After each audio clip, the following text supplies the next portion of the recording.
primeira coisa que nós vimos foi no módulo 1, a respeito de ângulos internos. Então, quando eu chamo de ângulos alternos internos, o que isso quer dizer? Quer dizer que eu tenho aqui um ângulo, outro ângulo. Eles são internos. Por que eles são internos? Porque eles se encontram na parte interior das retas que nós estamos analisando. A reta R e a reta S. Elas são cortadas pela reta T. Então, se nós olharmos esses dois ângulos, eles estão na parte interna do nosso quadrilátero. Se esses ângulos estivessem virados para cá, eles seriam externos, para o lado de fora. Mas como eles estão para o lado de dentro, eles são internos. E por que alternos? Porque olha só, um está virado para a esquerda e o outro para a direita. Eles estão alternados. Eles não estão virados para o mesmo lado, não estão no mesmo sentido. Isso que são ângulos alternos internos.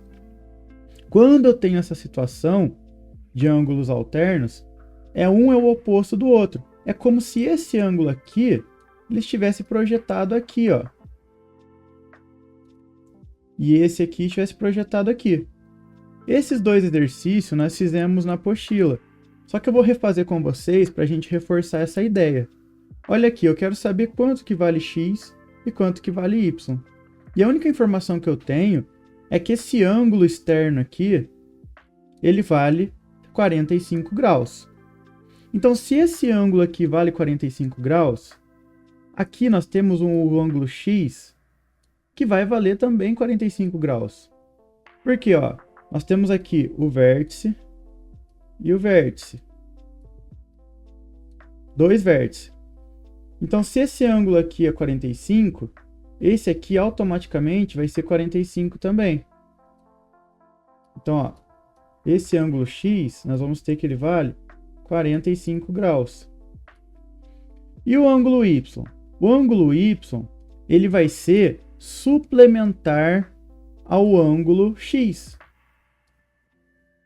Mas qual que é a diferença de suplementar e complementar? Quando eu estou falando de ângulo suplementar, eu estou falando de dois ângulos que quando a gente soma eles, dá 180 graus. Ângulos complementares, quando eu somo eles, eu tenho 90 graus. Então, se a gente analisar aqui todo esse ângulo aqui, que x e y formam juntos, ele é um ângulo raso, é um ângulo de 180 graus. Então, se ele é 180 graus, como que eu descubro o valor de y? 180 menos 45 graus. E aí eu vou chegar no valor do ângulo y. Então, o ângulo y, ele vai valer 135 graus. Vamos agora para o exercício B. A letra B. Agora eu tenho esse ângulo aqui valendo 121 graus. E esse ângulo aqui, 67 graus. Esse ângulo aqui, ele é o mesmo que o x. Então, se aqui o x ele está valendo 121, os dois vão ser iguais. Tanto aqui quanto aqui, 121. Agora ali embaixo, novamente nós vamos para o princípio de ângulos suplementares. Y e aqui os 67 graus. Então 180 menos os 67, nós vamos ter os 113 graus desse ângulo aqui. Agora, na letra C, nós temos agora algumas incógnitas. Esse ângulo aqui, ele não tem um valor exato, mas a gente sabe que ele mede 3x menos 39. E esse outro ângulo aqui é x mais 11. Então, a primeira coisa que nós vamos ter que saber para poder descobrir o valor de x e de y é fazer uma... Aqui na letra C, nós temos agora dois ângulos que possuem uma equação para ser resolvida para acharmos quanto que vale o valor de x. O que nós vamos fazer? Lembra dos ângulos alternos internos? Aqui, ó. Eles são alternos internos. Então, eles têm o mesmo valor. Então, o que vale x aqui vai valer x aqui. Então, 3x menos 39 vai ter que ser igual ao x mais 11. Se nós formos separar o que é letra para um lado e número para o outro, 3x, esse x está positivo, ele vai passar negativo. Esse 39 está negativo, ele vai passar positivo. Então aqui sobra 2x e aqui sobra 50. Então 50, esse 2 está multiplicando, ele vai passar dividindo. 50 dividido por 2, 25. Então a gente tem que o x é 25. Se o x é 25, quanto que é y? Aqui não é um ângulo suplementar? Olha só. Aqui vai formar um ângulo de 180 graus. Então esse valor aqui mais o y tem que dar 180. Quanto que é o x? 25. Então 25 mais 11 mais o y tem que ser igual a 180. Então aqui, ó, 25 mais 11, 36. 36 mais y tem que ser igual a 180. Esse 36, ele está positivo, vou passar para lá negativo. 180 menos 36. O nosso y vai ser 144. Pronto, resolvemos essa questão. A letra D. A letra D é muito parecida. Nós vamos ter que usar o mesmo princípio para descobrir o valor de x e de y. Nesse caso aqui, a gente tem novamente ângulos alternos. Mas aqui, nós temos agora a letra D. A letra D, nós temos que novamente resolver o valor da incógnita e descobrir quanto que vale o nosso x. Aqui nós temos dois ângulos que esse ângulo aqui, ele é a mesma coisa que esse aqui. E esse aqui de baixo, que é x mais 15, é a mesma coisa que esse. Eles são suplementares um ao outro. Então, se eles são suplementares, a gente soma os dois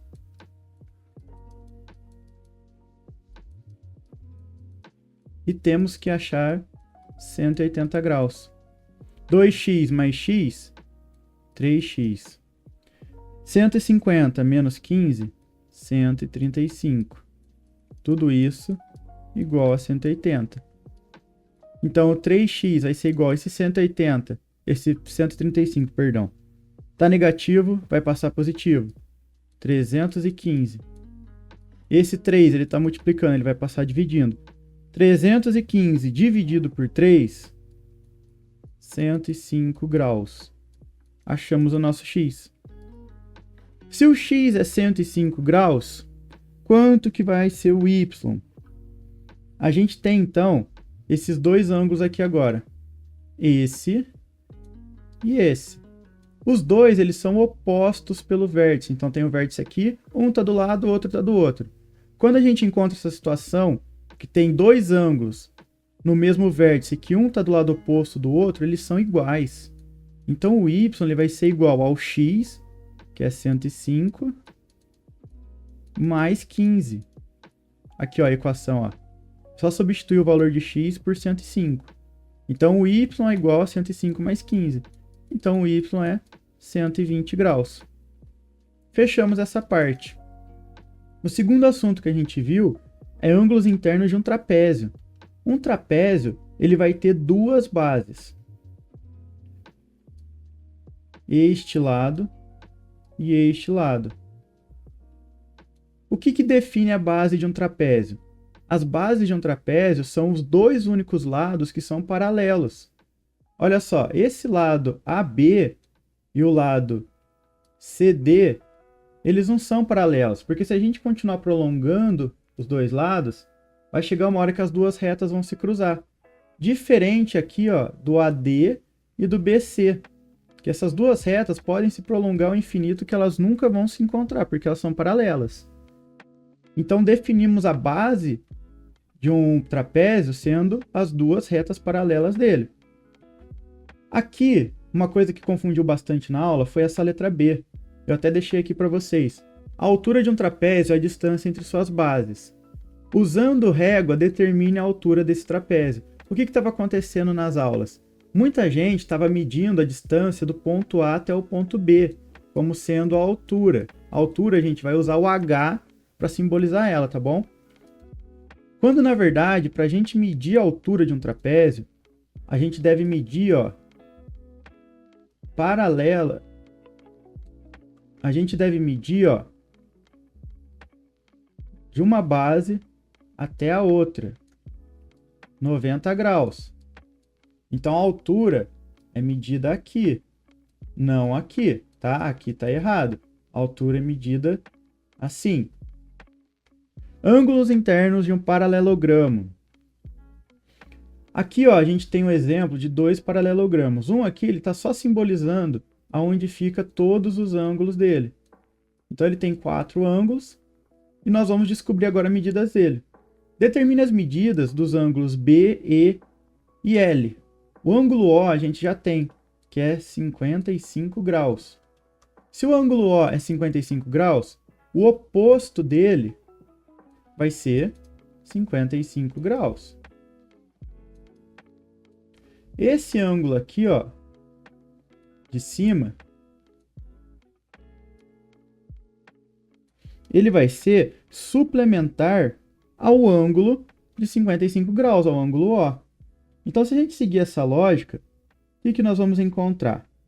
Nós vamos encontrar que o ângulo B, ele vai valer 125 graus. E o ângulo L, que é suplementar ao ângulo E, e é oposto ao ângulo B, vai ser 125 graus também. Então, como a gente resolveu esse exercício? Analisou esse ângulo, era de 55. Se é 55, o oposto dele, que é aqui, vai ser 55 também. Se aqui é 55, o que está colado nele, que é suplementar a ele, vai ser o que faltar para 180. 55 menos 180, 125. Se aqui é 125, o oposto a ele vai ser 125 também. Ficou uma bagunça isso aqui, né? Mas eu acho que dá para entender. Pessoal, na lista de exercício, vai ter alguns assuntos que vai introduzir o próximo módulo. A gente ainda não terminou esse módulo 2, porque a parte que nós vamos ver agora do módulo 2, que a gente está vendo sobre congruência, vai entrar nos tipos de congruência. A gente já viu o lado, lado, lado, a gente já viu ângulo, ângulo, ângulo, mas ainda falta ver algumas dessas explicações que eu quero deixar para fazer em sala com vocês. Mas o começo do módulo 3 e o módulo 3 inteiro, ele é bem fácil, porque ele vai falar sobre pesquisa estatística. Então eu deixei alguns exercícios aí, não são os mesmos da apostila, mas que tem a ver sobre esse tema para vocês já começarem a se familiarizar.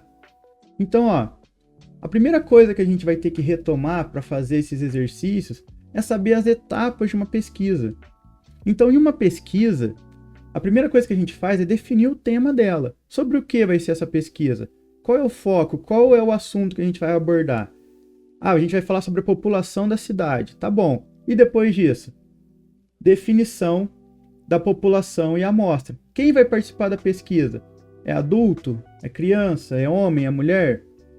Qual será a população? Vamos trabalhar com amostra? Tudo isso tem que ser levado em consideração. Levantamento de hipótese.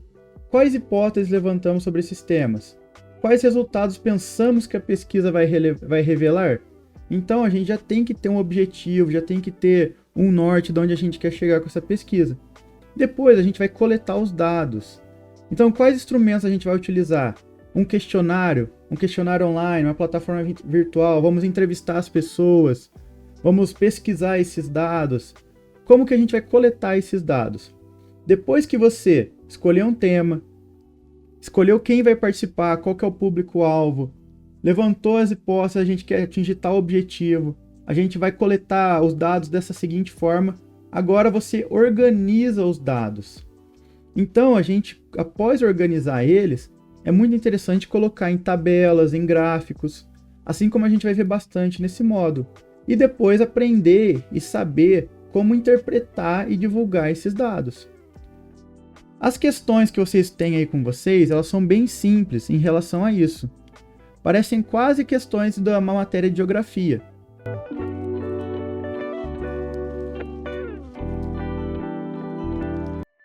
Então agora que vocês já fizeram os exercícios, nós vamos corrigir eles.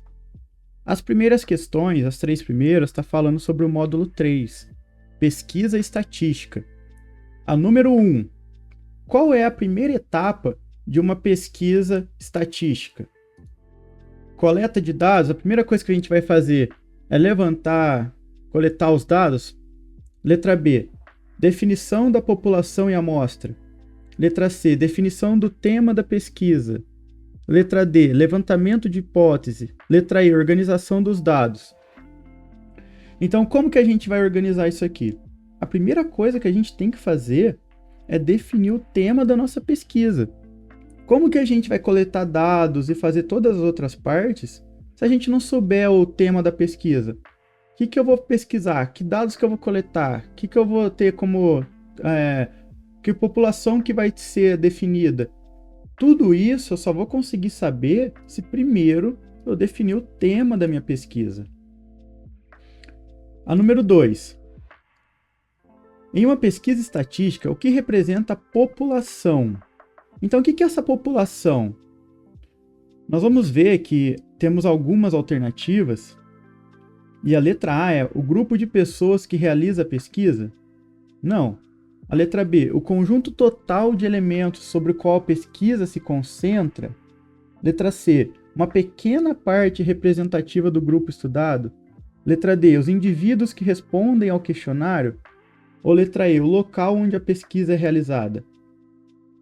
Nessa número 2, o que é a população em uma pesquisa estatística, a letra correta é a letra B, o conjunto total de elementos sobre o qual a pesquisa se concentra. População é todo o grupo que se deseja estudar, não apenas quem respondeu ou uma parte dele. Então, assim, se eu quero fazer uma pesquisa sobre idosos, eu não vou conseguir que todos os idosos do mundo respondam a minha pesquisa. Mas ainda assim, a minha pesquisa é sobre eles, é a população que eu estou querendo pesquisar, é a população idosa, ainda que nem todos do mundo consigam responder a minha pesquisa. Então, letra B. Qual das seguintes opções não é considerada uma ferramenta adequada para a organização de dados em uma pesquisa estatística? Então, quais dessas aqui a gente não pode considerar uma ferramenta de organização de dados? A que a gente não pode considerar é o questionário. Por que o questionário? O questionário ele é para coletar os dados, não para organizar eles. O que a gente usa para organizar? Tabela, gráfico, infográfico, planilha. Agora, questionário não é para organizar. Então vamos lá, número 4. Um trapézio ABCD. Desenhar que trapézio feio. Paciência, que no mouse é mais complicado. Um trapézio. Imagina que isso aqui é um trapézio. Não está bonito, mas é um trapézio. Um ângulo interno dele, o A, mede 120. E o ângulo B mede 30. Quanto que vai medir, então, o C e o D? Se a gente for parar para analisar, eles são suplementares. Então, se a gente tem o A aqui, o B, o C e o D, então o A mais o D tem que dar 180. E o B mais o C tem que dar 180. Então, se o A é 120, 120 para 180, nós temos 60 graus. Então, o D mede 60 graus. O B, medindo 30 graus, nós vamos ter que, então, o C vai medir 180 menos 30. Então, o ângulo C vai medir 150 graus. Ah, mas no exemplo lá a gente não viu que aqui é o ângulo alterno desse aqui, então tem que ser igual? No paralelogramo, sim. No trapézio, não. Tá bom? 5. Um trapézio isósceles tem dois ângulos retos. Então, a gente tem um trapézio que ele forma um ângulo de 90 graus. Eu vou colocar aqui para vocês o que é um trapézio isósceles. Ele vai ser um trapézio retângulo. Um trapézio isósceles, nesse caso que tem dois ângulos medindo 90 graus, ele vai ser assim, ó, como esse aqui da imagem. Por quê? Ele vai ter dois ângulos aqui medindo 90 graus. E ó, se um dos ângulos não retos mede 70, então nós vamos falar que esse aqui tem 70 graus. Determine a medida do outro ângulo não reto. Então, ó, a gente tem então esse trapézio. Um ângulo dele mede 70. Os outros dois mede 90. Ah, mas por que os outros dois medem 90? Tá aqui na explicação, ó. O que é isósceles? Refere-se a uma figura geométrica, geralmente um triângulo, mas também pode ser um trapézio, que possui pelo menos dois lados de mesma medida, dois lados congruentes. E por consequência, os dois ângulos opostos a esse lado também são iguais. Então, se ele tem dois ângulos retos, ó, ele é isósceles. E aqui também já estava falando, ó, dois ângulos retos. Então, se é dois ângulos retos e um mede 70, vamos ter que descobrir quanto que mede o outro. Se o primeiro mede 70 e os outros ângulos são da mesma medida, então esse ângulo aqui vai ter quanto também? 70 graus. E por que esse retângulo é isósceles? Porque possui os lados não paralelos iguais. Então, se os lados não paralelos dele são iguais, faz com que os ângulos da base também sejam congruentes. Número 6. Sendo as retas R e S paralelas e T uma transversal a esta, determine o valor de A e B. Então, ó, aqui a gente tem um ângulo 45 graus. Então, esse aqui vai ser quanto? 45 graus. Esse aqui é o mesmo que esse aqui. Então, A, 45 graus. Se aqui é 45 e aqui é suplementar a ele, aqui é 180 menos 45. Então, a letra B, que é o mesmo que esse aqui, vai ser quanto? O B vai ser 135 graus. Pronto. Essa aqui estava bem fácil. A 7. Em uma reta transversal T, secciona duas retas paralelas, determinando 8 ângulos. Então aqui a gente tem 8 ângulos, de A até H. Aqui é para a gente mostrar e marcar quais são alternos internos e quais são alternos externos. Então, ó, vamos primeiro marcar de vermelho, vou marcar de vermelho os que são alternos internos. Os alternos internos vai ser C, tá aqui, ó, e E. Eles são, ó, alternos, um contrário do outro, e eles estão dentro das retas R e S. Por isso que eles são internos. E os alternos externos? Os alternos externos nós vamos marcar de azul. Então, o primeiro alterno externo que a gente vai ter é o D e o F. Olha, eles estão para o lado de fora das duas retas e um está ao contrário do outro. Agora a gente tem mais um par de cada um. Alterno externo, o A, que está aqui, e o G, que está ali embaixo. Um contrário do outro. E o último par interno é o B, que está aqui, e o H, que está aqui. Então, os alternos internos esses aqui, externos esse. Calcule o valor de x sendo a reta R e S paralela. Então, novamente, a gente tem aqui o ângulo interno, verde aqui.